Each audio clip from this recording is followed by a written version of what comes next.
In news that should surprise absolutely no one, Battlefield SAX's first playtest through Battlefield Labs is already being leaked and shared around, with fans calling the footage promising.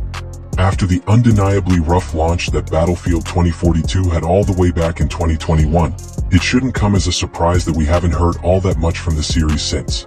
While 2042 did eventually recover into a decent game, EA and DICE have still clearly been trying to be a bit more careful with the next game in the series. While they've remained quiet on Battlefield 6 for most of the past few years, more details were finally shared last month when it was announced that the next game would soon start playtests through Battlefield Labs. That process was supposed to be a fairly quiet and secretive one, but it seems that isn't going to be the case at all. Battlefield 6 is already leaking everywhere. Earlier today, the first playtest for Battlefield 6 went live, which the official account sharing that the test would be focused on gunplay and movement primarily. EA decided to share a bit of concept art to tide fans over, but there wasn't really any need since gameplay from the test has already started leaking out.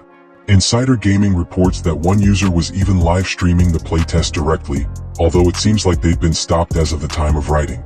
Over on the Battlefield subreddit, a gameplay clip from the test was shared that showcases a snippet of the gunplay and destruction from Battlefield 6.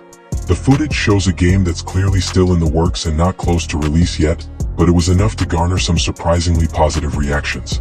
Redditor Albake21 said, "This legit looks like BF3, BFV and 2042 had a baby. And I mean that in a good way," while Laritas noted that the destruction looks promising. The general consensus so far is that Battlefield 6 seems to be lining up nicely with Battlefield 3 and 4, which is a nice surprise after the overwhelmingly negative response to 2042. Reset-era user Spotio pointed out some of the gameplay details that could be spotted in the leaked gameplay, including in-round perks from Battlefield 4, individual class loadouts, and ammo and health coming from the same pouch. It's a small round of reveals in the grand scheme of things, but it's still nice to see some details finally.